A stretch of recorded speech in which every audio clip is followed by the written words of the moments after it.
డబ్బులు కట్టేశాను అన్నావు. నువ్వే చెప్పావు కదా 80 లక్షలు అయింది ఖరీదు, 80 లక్షలకి 1,70,00,000 ఫైన్తో వేశారు. ఆ ఫైన్ కూడా కలిపి నేను 1 కోటి రూపాయలు కట్టేశానని చెప్పి నువ్వు మాట్లాడుతున్నావు అంటే తప్పు చేసిందని నువ్వే ఒప్పుకున్నావు. బియ్యం కొట్టేశానని ఒప్పుకున్నావు. ఇంకా బొంకే కార్యక్రమాలు చేస్తా ఉన్నావు. ఒక దొంగవి నువ్వు అసలు రాజకీయాలకే పనికిరావు. ఖచ్చితంగా ఇలాంటి వ్యక్తుల మీద అనర్హత వేయాలి, ఆ కుటుంబాన్ని అనర్హత వేయాలి. రాజకీయాల్లో పోటీ చేయడానికి అర్హులు కాకుండా చేయాల్సినటువంటి అవసరం ఉంది. ప్రభుత్వ సొమ్ముని కొట్టేస్తే ఇంకా వచ్చి నువ్వు ప్రెస్ మీట్ల ముందు మాట్లాడుతున్నావు అంటే ఖచ్చితంగా దీని మీద చాలా సీరియస్గా వెళ్తాం. దాంట్లో సమస్య లేదు. నిన్ను వదిలిపెట్టే సమస్య లేదు. పేరు నాని గుర్తుపెట్టుకో. నేను ఇప్పటి వరకు మేము చాలా ఆలోచిస్తూ ముందుకెళ్తున్నాం.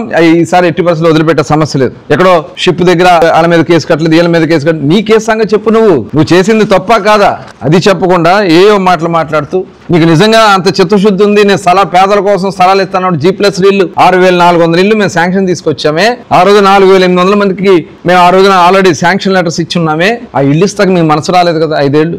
నేనేదో జగన్మోహన్ రెడ్డి గారిని అడిగాను, 10,000 మంది ఉన్నారు, ఎంతమంది ఉంటే అంతమందికి ఇచ్చే పేరు నాని అని చెప్పారు.